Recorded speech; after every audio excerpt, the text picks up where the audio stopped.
আসসালামু আলাইকুম।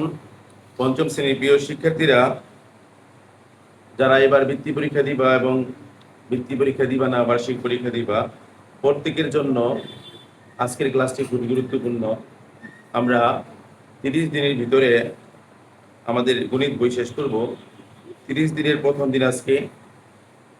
সেজন্য প্রতিদিন ক্লাসগুলো পেতে অবশ্যই চ্যানেলটি সাবস্ক্রাইব করে রাখবা, যেন ভিডিও আপলোড করার সাথে সাথে তোমাদের কাছে ভিডিওটা চলে যায়।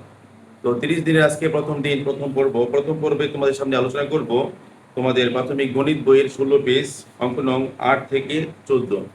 দেখো, আমার পিছনে সময় বাঁচানোর জন্য সবগুলো অঙ্ক আমি করে রেখেছি। অঙ্কগুলো করার আগে তোমাদের একটা কথা বলে নিই, তোমরা অঙ্কগুলো সাজাবা কি করে। তোমাদেরকে প্রথমে সাজানো দেখতে হবে প্রশ্ন করতে, প্রশ্ন করতে চাইছে কি, যে জিনিসটা চাবে অবশ্যই তোমরা সেটা পরে লিখবা। দেখো, অঙ্ক নং 8 কি বলছে। অঙ্ক নং 8 বলছে, কোনো বাড়িতে 98,000 গ্রাম চাল আছে, তাদের যদি প্রতিদিন 650 গ্রাম চাল লাগে, তবে কততম দিনে চাল শেষ হবে। এখানে প্রশ্ন করছে কততম দিনে চাল শেষ হবে। অবশ্যই আমাদেরকে দিনটা পরে লিখতে হবে। কেন দিন পরে লিখবো? প্রশ্ন করতে এখানে দিন চাইছে, যেটা চাই সেটা আমরা অবশ্যই পরে লিখবো। তো যদি দিন আমরা পরে লিখি, আগে কি লিখবো? আগে বাকি আছে চালটা আগে লিখবো। তো সাধারণ এখান থেকে দেখো 650 গ্রাম চাল লাগে একদিনে। যেহেতু কততম দিন চাইছে, দিনটা আমরা পরে লিখবো। 650 গ্রাম চাল লাগে প্রতিদিন, মানে একদিন। 650 গ্রাম চাল লাগে একদিনে, এই কথা লিখবো আমরা। 650 গ্রাম চাল লাগে একদিনে। এখন এই অঙ্কটা আমরা গুণ করব নাকি ভাগ করব, সেটা কিভাবে বুঝবো? শুধু একটা কথা মনে রাখলে তোমরা বুঝতে পারবে যে অঙ্কটা গুণ হবে না ভাগ হবে। যদি কোনো অঙ্কের মধ্যে দেখো এক থাকে, কোনো অঙ্কের মধ্যে এক আছে, আর ওই একটা যদি প্রথমে থাকে তাহলে গুণ করবা, আর যদি প্রথমে এক না থাকে তাহলেই ভাগ করবা। আমি আবার বলি, যদি কোনো অঙ্কের মধ্যে এক থাকে আর সে একটা প্রথমে থাকবে, তাহলে ওই অঙ্কটা গুণ করবা। আর যদি কোনো অঙ্কের মধ্যে এক আছে কিন্তু প্রথমে এক নাই, একটা এখানে আছে অথবা এখানে আছে, তাহলে সেই অঙ্কটা অবশ্যই তোমরা ভাগ করবা। তো যেহেতু আমরা 650 গ্রাম চাল লাগে একদিন, একটা এই পাশে লিখছি, অবশ্যই আমরা পরে করবো, ভাগ করবো। 650 গ্রাম চাল লাগে একদিনে, কিন্তু চাল আছে কত গ্রাম? চাল আছে মোট 98,000 গ্রাম। তাহলে 98,000 গ্রাম চাল লাগে। আমরা অবশ্যই কেন ভাগ করবো? কারণ প্রথমে এক নাই। আর তোমরা ভালোভাবে জানো, ভাগ এবং বিয়োগ এই দুইটা অঙ্কের মধ্যে বড় সংখ্যাটা আগে লিখবো। 98,000 বড় আর 650 ছোট, এই জন্য আমরা 98,000 গ্রাম এটা আগে লিখবো আর 650টা পরে লিখবো। দেখো, আমি সাইডে রাফটা করে রেখেছি। রাফটা অনেকে বুঝো না, ভাগ বুঝো না। অঙ্ক ভিডিওটা ভালো করে দেখো, তোমাদের ভাগে আর কোনো সমস্যা থাকবে না ইনশাআল্লাহ। দেখো, এখানে যেহেতু প্রথমে 3টা অঙ্ক আছে, 3টা অঙ্ক আমরা ওখানে প্রথমে 3 অঙ্ক করে ভাগ করবো। দেখো, 3 অঙ্ক 650, এখানে 3 অঙ্ক হয় 980। তো 650 থেকে 980 বড়, তার মানে 650 আর 980 কে ভাগ করা যাবে। কয়বার ভাগ করা যাবে? একবার ভাগ করা যাবে। তাহলে আমরা এখানে এক লিখবো। 3 সংখ্যায় ভাগ করছি, 3 সংখ্যার উপরে লিখবো 1। 650 থেকে 950 বিয়োগ করবা, 0 আছে 0 হবে 0 হলে, 5 8 হবে 3 হলে, 6 আছে 9 হবে 3 হলে। উপর থেকে একটা মাত্র সংখ্যা বানাতে পারবো। মনে রাখো, প্রতিবার উপর থেকে এক সংখ্যার বেশি কখনো নামানো যায় না। উপর থেকে আমরা বিয়োগ করবো। বিয়োগ করার পর 330 পাইছি, উপর থেকে আমরা একটা সংখ্যা নামাইছি, এক সংখ্যা নামাবা। এবার 3300, 3300 ভিতরে 650 5 বার যাবে, তাহলে 5 গুণ করবা, 5 0 0, 5 5 25 5, 7 আছে 2, 5 30 আর 2 32, 0 আছে 0 হবে 0 হলে, 5 10 হবে 5 দাগ আছে 1, 3 3 মিলে 0 নামাতে নামাতে হয় না। আমরা একটা 0 নামাইছিলাম, বাকি আরেকটা 0 রয়ে গেছে, 0 নামাবা। এবার 0 নামালে হয় 500। তো 600 তো 500 ভিতরে যায় না। নিয়মটা মনে রাখো, উপরে ভাজ্যর মধ্যে যতগুলো অঙ্ক আছে প্রতিটা অঙ্ককেই ভাগ করতে হবে, কোনো অঙ্ককে বাদ দেওয়া যাবে না। তো আমরা 0 থেকে নামাইলাম, এখন যে 500 হলো, 500 কে আমরা ভাগ করবো না? হ্যাঁ, ভাগ করতে হবে, কিন্তু একবারও তো ভাগ যায় না। একবারও যদি ভাগ না যায়, 0 বার হলেও আমরা ভাগ করব। ভাজ্যের প্রতি অঙ্ককে আমরা ভাগ করবই। যেহেতু 0 নামানোর পরও ভাগ যাচ্ছে না, তারপর আমাকে ভাগ করতে হবে। অর্থাৎ 650 500 যদি একবারও ভাগ যায় না, তাহলে আমরা 0 বার ভাগ করবো। 650 আর 0 গুলো 0 হয়, বিয়োগ করলে ভাগ শেষে কত? 500। তাহলে আমরা এখানে লিখে দিব, উত্তরটা লিখবো 150 দিন। আবার অবশিষ্ট থাকে 500 গ্রাম। তো আমরা বাংলা লেখাটা লিখে দিব। প্রশ্ন করছিল কততম দিনে চাল শেষ হবে। দেখো, 150তম দিন শেষ হোক, পরেও আমাদের চালগুলা শেষ হচ্ছে না, আরো 500 গ্রাম চাল হয়ে গেছে। আমরা এই কথা লিখবো, 150তম দিন পরেও 500 গ্রাম চাল অবশ্যই থাকে। অতএব 150তম দিনে চাল শেষ হচ্ছে না, পরবর্তী দিনে চাল শেষ হচ্ছে, এই জন্য চাল শেষ হবে। এই 150-এর সাথে 1 যোগ করবো। 150 একটা কেন যোগ করছি? কারণ আমরা দেখতেছি 150তম দিন শেষ হওয়ার পরেও আরো 500 গ্রাম চাল অবশিষ্ট থাকে, মানে চাল শেষ হচ্ছে না। তার মানে 150তম দিন চাল শেষ হচ্ছে না, শেষ হবে কত দিনে? 150-এর পরের দিনে। এই জন্য আমরা 1 যোগ করছি, একদিন পরে। এই জন্য 150 1 যোগ করছি, অর্থাৎ 150তম দিনে চালটা শেষ হবে। বুঝতে পারছো? এবার আমরা আলোচনা করবো তোমাদের সামনে অঙ্ক। দেখো 9 কি বলছে, একটি বই তৈরি করতে 138টা কাগজ লাগে, 70,000টা কাগজ দিয়ে কয়টি বই তৈরি করা যাবে? তোমাকে আগে বলছিলাম প্রশ্ন করে আগে দেখবা প্রশ্নটা পড়ে চাইছে কি, যে দেখো বলছে কতটি বই তৈরি করা যাবে, বই চাইছে, আমরা বইটা পড়ে লিখবো, তো বই যে পড়ে লিখে বাকি থাকে কি কাগজ, কাগজটাকে লিখবো। তো কিভাবে সাজাবো? 138টা কাগজ লাগে একটি বই তৈরিতে, 138টা কাগজ লাগে একটি বই তৈরিতে। তো দেখো 138টা কাগজে লাগে কাগজ, কাগজে বই তৈরি করা যায়, এভাবে লেখা যায় 138টা কাগজে বই তৈরি করা যাবে একটি, অথবা 138টা কাগজে একটি বই তৈরি, এভাবে লেখা যাবে 138টা কাগজে বই তৈরি করা যাবে একটি। তো মোট কাগজ আছে 70,000, 70,000টা কাগজে বই তৈরি করা যাবে। তো নিয়মটা তোমাকে আগেই বলছিলাম, যদি কোনো অঙ্কের মধ্যে এক থাকে আর ওই একটা প্রথমেই থাকে তাহলে আমরা গুণ করব, যেহেতু প্রথমে এক নাই অনেকটা পরে আছে এই জন্য আমরা কি করবো, ভাগ করব। আর ভাগ করার সময় অবশ্যই বড় সংখ্যাটা আগে লিখবা, 70,000 লিখবা আগে আর 138 লিখবা পরে। দেখো আমি রাফটা এখানে করে রাখছি, 138 আগে 3 সংখ্যারে ভাগ করবা 700 কে 5 বার যায়, আর 2 গুলো হয় 650, 2 করলে থাকে 10, উপর থেকে একটা সংখ্যা নামাবা। দেখো উপর থেকে সংখ্যা নামানোর পরেও ভাগ যাচ্ছে না, উপর থেকে সংখ্যা নামালে যে ভাগ না যায় তাহলে আমরা কি করবো, শূন্যবার হলে করবো, শূন্যবার ভাগ দিবা, শূন্যবার দিয়ে শূন্য লিখবা, 138 শূন্য শূন্য হয় বিয়োগ করবা, শূন্য শূন্য হলে শূন্য হলে মানে শূন্য একশোই থাকবে, আবার একটা শূন্য নামাইছিলাম বাকি একটা সংখ্যা থাকে শূন্য হলে নিয়ে আসবা। এবার 7 বার যাবে, 7 বার গুলো হয় 964, পাঁচের থাকে 34, এটা লিখে দিবা যে 560টি এবং অবশিষ্ট থাকে 34।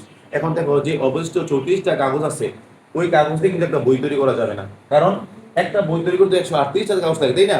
কিন্তু আমাদের রয়েছে এই 560টা বই তৈরি করার পরেও আমাদের আরো 34টা দাম বেঁচে আছে, কিন্তু 34টা তার কাগজ দিয়ে তো একটা বই তৈরি করা সম্ভব না, কারণ বই তৈরি করতে লাগে কয়টা, 138টা। এই জন্য এটা আমরা যোগ করবো না, আমরা লিখবো 700, এখানে দেওয়া হচ্ছে 560টি বই তৈরি করা যাবে, তার মানে 70,000 কাগজ দিয়ে 560টি বই তৈরি করা যাবে।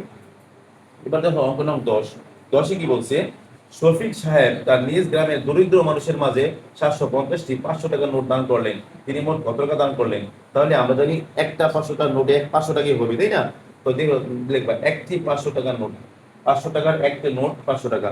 আমরা জানি 500 টাকার একটা নোট আমার কাছে থাকলে আমার কাছে 500 টাকা আছে, তাহলে 500 টাকার একটা নোট সমান 500 টাকা, কিন্তু সে দান করছে মোট 750টি। তো লিখবা অতএব 500 টাকার 750টি নোট, 500 টাকার 750টি নোট সমান, এই যে একটু দেখো নিয়মটা বলছিলাম কি, যদি কোনো অঙ্কের মধ্যে এক থাকে আর একটা প্রথমে থাকে এটা কিন্তু টাকা এটা ধরা হবে না, এখান থেকে ধরবা, যেহেতু প্রথমে এক আছে।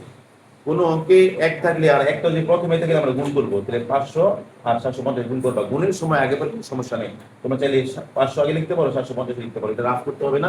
এইভাবে লিখতে হয়, রাফ সারা কিভাবে করো, মনে করবা যে দুইটা শূন্য নাই, 5 দিয়ে গুণ করো, 5 শূন্য শূন্য, 5 5 25, 5 7 2, 5 7 35, 2 37, পরে এই দুইটা শূন্য আমরা দিয়ে দিব। অর্থাৎ প্রশ্ন করছিল তিনি মোট কত টাকা দান করেন, তো লিখে দিবা তিনি মোট দান করেন 3,75,000 টাকা। এবার আমরা চলে যাবো অঙ্ক নং 11। দেখো অঙ্কটা করার আগে অবশ্যই প্রশ্নটা ভালোভাবে বুঝে নিবা যে প্রশ্নটা কি চাইছে, যেটা চাই সেটা আমরা পরে লিখবো। দেখো 11 নম্বর প্রশ্নে কি বলছে, রাখি প্রতি মাসে 950 টাকা করে সঞ্চয় করে, কততম মাসে তার সঞ্চিত টাকা 50,000 অতিক্রম করবে? কততম মাস চাইছে, অবশ্যই আমরা মাসটা পরে লিখবো, যেহেতু কততম মাসে বলছে আমরা অবশ্যই মাসটা পরে লিখবো। তাহলে কিভাবে সাজাবো, লিখবো 950 টাকা সঞ্চয় করে এক মাসে, যেহেতু মাস চাইছে মাসটা পরে লিখবা, 950 টাকা সঞ্চয় করে প্রতি মাস মানে এক মাস, এক মাসে 950 টাকা সঞ্চয় করে এক মাসে, অর্থাৎ 50,000 টাকা সঞ্চয় করে। দেখো আগের নিয়মটা কি বলছিলাম, কোন অঙ্কে যদি এক থাকে আর একটা যদি প্রথমে থাকে তাহলে আমরা গুণ করব, আর যে প্রথমে এক না থেকে এই এখানে বা এখানে এক থাকে তাহলে আমরা ভাগ করব, যেহেতু প্রথমে এক নাই একটা এখানে আসলে আমরা কি করব, ভাগ করব। আর ভাগ করার সময় অবশ্যই বড় সংখ্যাটা আমাদেরকে আগে লিখতে হবে, বড় সংখ্যা হলো এখানে 50,000, এটা আগে লিখবা, আর 950 ছুটিটা পরে লিখবা। এবার দেখো 950 আমরা কিভাবে ভাগ করছি, 950 এটা কতবার যায়, দেখো 3 অঙ্কের ভিতরে যায় না, তো 4 অঙ্ক লিখবা, 4 অঙ্কের ভিতরে 5 বার যায়, 950 কে 5 বার গুণ করলে হবে 4750, বিয়োগ করলে থাকবে 250, উপরে একটা শূন্য ছিল নিয়ে আসবা। এবার 2500 এর ভিতরে কয়বার যাবে, 2 বার যাবে, 2 বার করলে হয় 1900, বাক্সেস থাকে 600। তার মানে আমরা কি বুঝলাম, 52 মাস, 52 মাস সঞ্চয় করার পরেও তার 600 টাকা বাকি থাকে, মানে 50,000 টাকা হতে 52 মাস 950 টাকা করে সঞ্চয় করলে 52 মাস পরেও তার 600 টাকা কি থাকে, বাকি থাকে, মানে 600 টাকা কম থাকে 50,000 হতে। তারপর প্রশ্ন করছিল কততম মাসে তার সঞ্চিত টাকাটা 50,000 অতিক্রম করবে, কিন্তু আমরা দেখতে পাচ্ছি 52তম মাস সঞ্চয় করার পরেও কিন্তু 600 অবশ্যই থাকতেছে, মানে 52তম মাস 50,000 অতিক্রম করতেছে না, তাহলে 52তম মাসে অতিক্রম করতেছে না, পরের মাসে অতিক্রম করবে, এক মাস যোগ করতে হবে। দেখো আমার বাংলা কথা কি লিখছি, 52তম মাস শেষেও 600 টাকা অবশিষ্ট থাকে। অতএব এই 50,000 টাকা অতিক্রম করবে 52তম মাস শেষ হচ্ছে না পরবর্তী মাসে, তো এক যোগ করবা, পরবর্তী মানে পরে এক যোগ করে দিবা, তাহলে 52 মাস শেষ না মানে কি 53তম মাসে তার টাকাটা কি করবে 50,000 অতিক্রম করবে। কারণ 52তম মাস তো 50 হচ্ছে না, 600 টাকা বাকি থাকে, এই জন্য 52তম সাথে আর এক যোগ করে দিবা। তবে লিখবো 52তম মাস শেষেও 600 টাকা অবশিষ্ট থাকে। অতএব 50,000 অতিক্রম করবে 52 সাথে এক যোগ করে 53তম মাসে, অর্থাৎ 53তম মাসে তার টাকাটা 50,000 বেশি হয়ে যাবে। বুঝতে পারছো? এবার আমরা চলে যাবো অঙ্ক নং 12। দেখো 12 কি বলছে, প্রশ্ন খুব ভালোভাবে বুঝে নিবা। আসাদ মুরগির খামার করার জন্য 345টি মুরগি ব্রয়লার মুরগি 225 টাকা দরে ক্রয় করলেন। এতে তার কত টাকা খরচ হলো? টাকা দিয়েছে, কত টাকা খরচ হলো আমরা টাকাটা অবশ্যই পরে লিখবো। আর এখানে বলছে দরে, দরে মানে একটা দাম, দরে মানে কত দাম?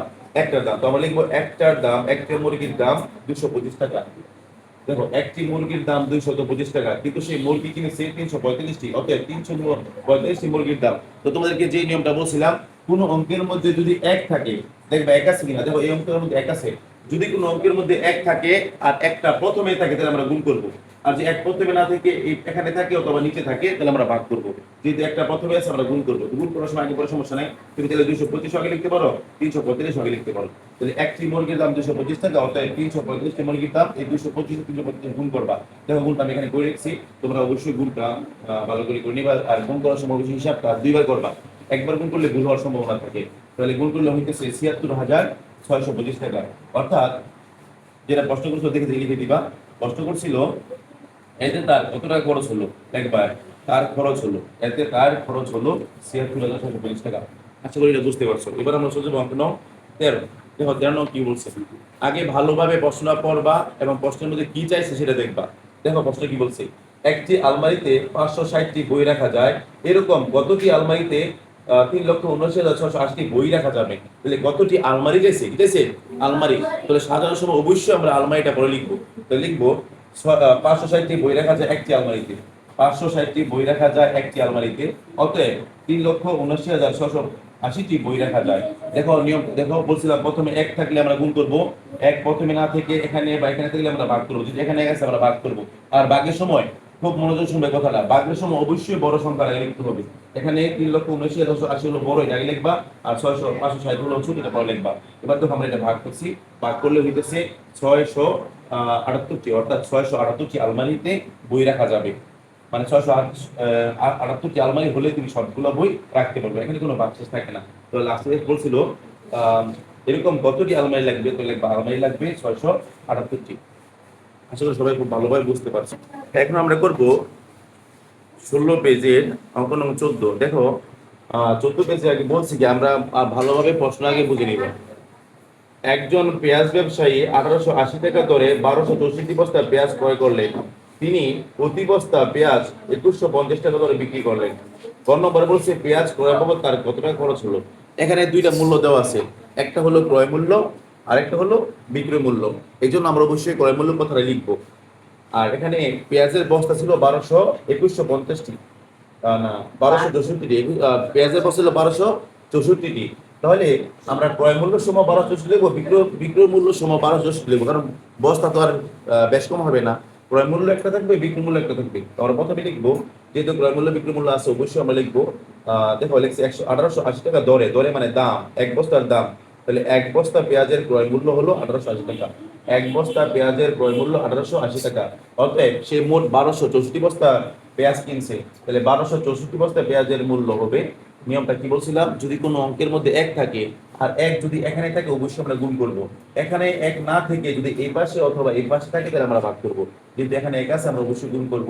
তাহলে এক বস্তা পেঁয়াজের ক্রয় মূল্য এত টাকা, 1264 বস্তা পেঁয়াজের মূল্য আমরা গুণ করে দিব, এটার সাথে এটা গুণ করবো। তো গুণ করলে হইতেছে 23,76,320 টাকা। প্রশ্ন করছিল পেঁয়াজ ক্রয় বাবদ তার কত টাকা খরচ হলো। আমরা লিখে দিব পেঁয়াজ ক্রয় বাবদ তার খরচ হলো 23,76,320 টাকা। এবার দেখো ঘন বলছে লাভ কত টাকা হলো। আমরা জানি লাভের সূত্র হলো বিক্রয় মূল্য থেকে ক্রয় মূল্য বাদ দিতে হয়, বিক্রয় মূল্য বিয়োগ ক্রয় মূল্য। তাহলে অলরেডি আমরা ক্রয় মূল্যটা পাইছি, এখন আর ক্রয় মূল্য আমাদের বের করার দরকার নেই, আমরা শুধু বিক্রয় মূল্য বের করবো। এখানে বলছে বিক্রি করে পেঁয়াজগুলো বিক্রি করে 2150 টাকা দরে, তার মানে 1264 বস্তা পেঁয়াজ বিক্রি করে 2150 টাকা দরে। তো আমরা লিখবো এক বস্তা পেঁয়াজের বিক্রয় মূল্য। আগে লিখছিলাম ক্রয় মূল্য, ক্রয় করছিল সেটা বিক্রয় মূল্য, সেম একই লেখা লিখবা, শুধু ক্রয় মূল্য জায়গায় বিক্রয় মূল্য দিবা। এক বস্তা পেঁয়াজের বিক্রয় মূল্য 2150 টাকা। অতএব বস্তা কিন্তু ছিল আগেরটাই 1264 বস্তা, 1264 বস্তা পেঁয়াজের বিক্রয় মূল্য। দেখো এই নিয়মটা একই, প্রথমে এক থাকলে আমরা গুণ করবো, প্রথমে এক না থাকলে ভাগ করবো। যেহেতু প্রথমে এক আছে আমরা গুণ করবো, তাহলে এই যে 2150-কে 1264 দ্বারা গুণ করবো, গুণ করতে হবে 27,70,600। এবার এটা হলো বিক্রয় মূল্য আর এই হলো ক্রয় মূল্য। তো আমরা জানি লাভের সূত্র হলো বিক্রয় মূল্য থেকে ক্রয় মূল্য বিয়োগ করতে হয়। যে লাস্টে বলছে এটা দেখে লিখবো, পেঁয়াজ বিক্রয় করার পর তার লাভ হবে, পেঁয়াজ বিক্রি করার পর লাভ হবে, এই যে বিক্রয় মূল্য থেকে ক্রয় মূল্যটা বিয়োগ করে দিব, বিয়োগ করলে আমরা যা পাবো তাই লাভ। আশা করি প্রথম ক্লাসে আমরা যে অঙ্কগুলো করেছি তোমরা ভালোভাবে বুঝতে পারছো। পরবর্তী ক্লাসে 30 দিনের 30টা পর্বের পরবর্তী পর্বে আমরা পরের অধ্যায়ের গুরুত্বপূর্ণ অঙ্কগুলো নিয়ে আলোচনা করব। তো সবাই ভিডিওগুলো আপলোড করার সাথে সাথে পাওয়ার জন্য অবশ্যই চ্যানেলটি সাবস্ক্রাইব করে রাখবা, যেন ভিডিও আপলোড করার সাথে সাথে তোমাদের কাছে চলে যায়। সবাই ভালো থাকো, আল্লাহ হাফেজ।